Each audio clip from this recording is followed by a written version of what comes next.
How in the world did you ever get involved in praying to demon spirits? A fellow that had been on a particular ship with me, he told me, "Hey, I got something fantastic to tell you." He said, "I am affiliated with people that speak with the spirits of the dead. How would you like to talk to the spirit of your dead mother?" And I was shocked. I was shocked. He said, "You wouldn't be afraid of talking to the spirit of your dead mother, would you?" Well, I said, "I'll tell you what, I would have to give that some thought, because it's something I never thought about before in my life." Most of us probably haven't. A little afraid of something like that. Well, he says, you know, it's written all over your face. You're afraid of going to a seance. But he says, "I know you. You're going to come." And then he started to tell me how brave I was when I was aboard ship, you know, different things. He says, "You're not the same man. You're changed. You're chicken." That's all I needed to hear. I said, "When do we go to a seance?" So one Saturday evening, we were in the place. It was the very first time. Very beautiful place. The medium was a lady. She had a gorgeous new home in Montreal. And there were about 20 invited guests there. I wish I was one of them. And she communicated with the spirits for there's different people there. And they were telling them what the spirit said. One man said, "I would like to talk to my friend that died 6 months ago. But I don't want him to appear. Just want to talk to him. Because he says, I don't trust you talking to my friend for me." So the medium says, "Let me inquire of the spirit." "Yeah, the spirit will talk with you." And that big masculine voice was heard in the place. It says, "Hi, Frank. It's nice of you to ask for me to talk with you." And they had a little chat. And after it was over, Frank says, "This is the greatest thing on earth, to be able to talk with the spirits of the dead." Then the medium said, "We have a very special surprise tonight for you people. A spirit will manifest itself openly here in a few minutes. And it's like a big gust of wind hit the building. And right through the wall. Now the lights weren't terribly bright, but they were like living room lights. A couple of floor lamps and maybe some of these. And that translucent being seemed to come right out of the wall. How did you feel right at that moment? It's almost like my heart stopped a little bit. You know, very weird feeling. So it was a lady in a beautiful evening gown, swirling. And she said to Mary, "My dear sister, you are so wonderful to have asked for me." And Mary fainted and fell right off her chair on the floor. And a couple of guys jumped up and picked her up, and straight gone. And that was the beginning of it. That's how you got into it. Yeah, that's the way I got into it. After a while, you see, there's something interesting about the human mind. You can adjust to an awful lot of stuff. You can adjust to a lot of things that would terrify you to begin with. After a while, they become common and ordinary. So you mean contact with the supernatural can become commonplace and ordinary and doesn't bother anybody? Yeah. In other words, the more that you do it, you're not uncomfortable. That's right. It's just not an uneasy feeling.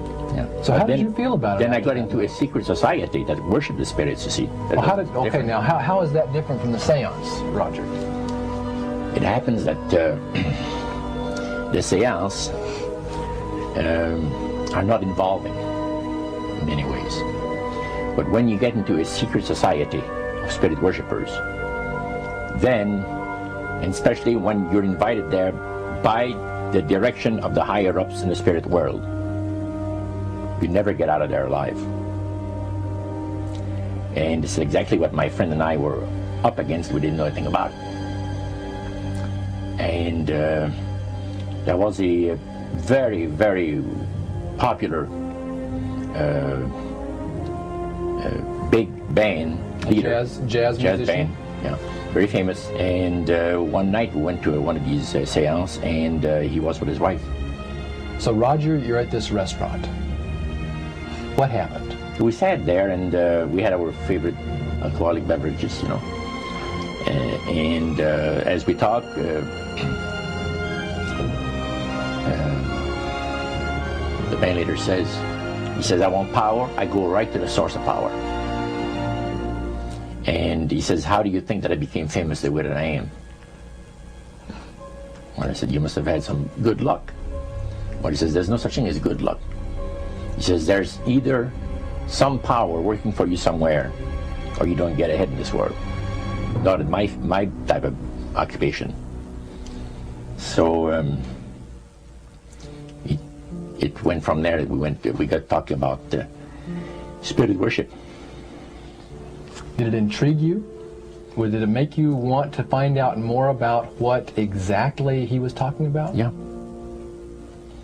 So he said the supposed spirits of the dead that you're talking with are demon spirits. You're fallen angels. You're beautiful beings. Just set it out, just like that. Oh, yeah.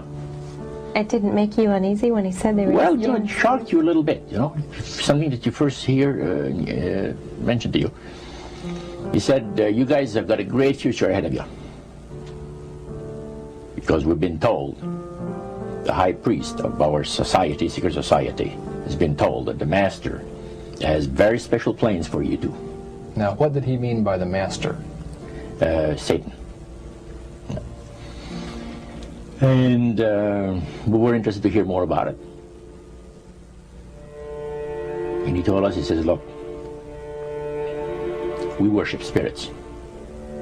We worship Lucifer and all his angels. They're just as beautiful as they did before they were cast out of heaven. He says there was a misunderstanding in the whole thing. He says among the inhabitants of the galaxies. And he says our master was misunderstood. And God did not bear with him like he does with people that make mistakes today. So we're in a warfare, good against evil. And we happen to be the evil ones, but we're not that bad. He says, I look at this business between the forces of good and evil. He says, you believe in one person believes in God, and everyone believes in Lucifer. It's like politics. So the great controversy is real. And you've heard someone talk about it that's on the other side. And to these people, they are sold to the fact that Christ will not return to this planet with power and great glory. He's going to abdicate all claims to the planet, because the high priest once said that Christ will abdicate all claims to the planet because he knows that it is lawfully and rightfully Satan's. And at that time, he says, so the priest says, well, now, he says, for those of you that are new, let me tell you that this is the most feasible way, he says, to please the spirits. It's to deride Christ and his people, you know, and his church and all that. So they sing out of Christian hymnals. They didn't sing Christian words to the hymns, however. Well, they changed a lot of them. Yeah. And not it's a form of blasphemy. Yeah. Such as you see today in the rock music world. You see the entertainers, they have these crosses. The ladies got earrings, crosses. The guys got crosses. This is a form of blasphemy, a form of deriding Christ. You see. Spirits cause the people to do that, to find pleasure in wearing this type of emblem, which is the cross is the emblem of the crucifixion of Christ to the Christians. Better to reign in hell than serve in heaven, is that it? Why not? I'm here on the ground with my nose in it since the whole thing began. I've nurtured every sensation man has been inspired to have. I cared about what he wanted, and I never judged him. Why? Because I never rejected him. In spite of all his imperfections, I'm a fan of man. I'm a humanist. Maybe the last humanist. Who, in their right mind, Kevin, could possibly deny The 20th century was entirely mine. All of it, Kevin! All of it. Mine. I'm picking. It's my time now. It's our time.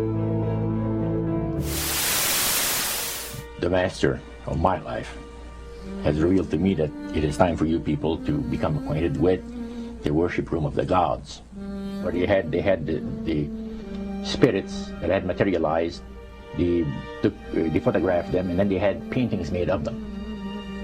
And there was probably about maybe 100 of those around the place. So how did you feel when you walked into that room?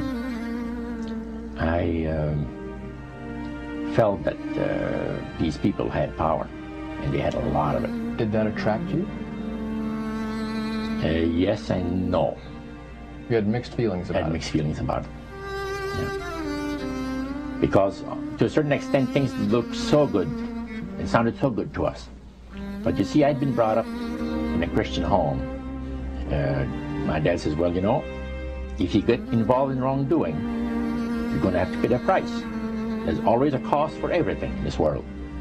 So this thought kept creeping to my mind.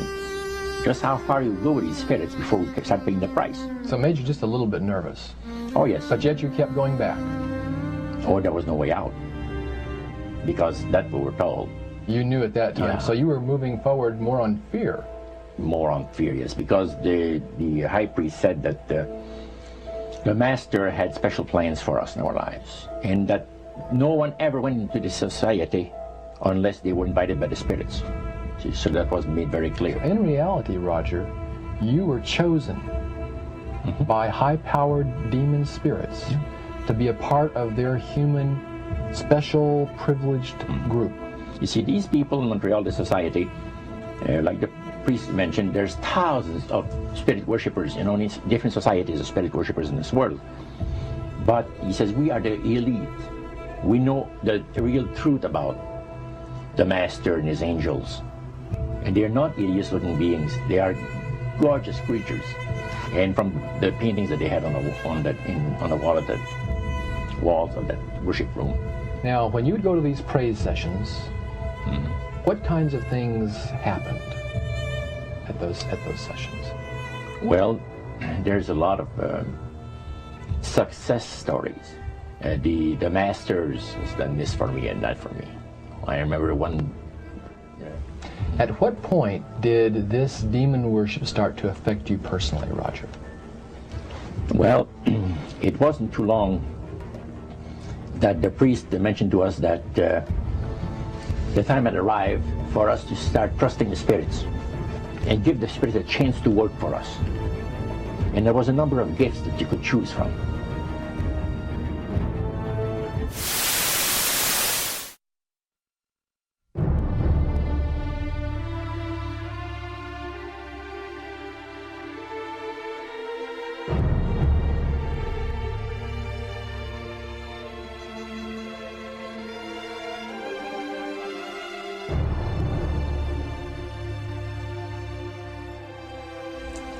They had three major policies that were going to be followed.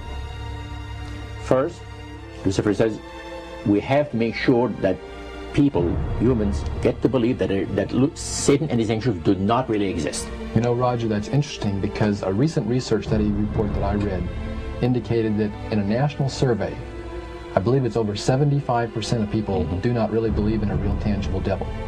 But there is one. Oh, yeah. The next thing, the three-parts policy that they had adopted there, the second one was to find a way of being able to get total control of people's minds. And that would be done by taking hypnotism out of the realm of the occult and introduce it as a new science for the benefit of mankind. They felt that by taking hypnotism out of the realm of the occult and introducing it as a new science for the benefit of mankind, they could then use people of great renown, educators, people of capacity, that would do great things, such as supposedly regress people in time to former lives.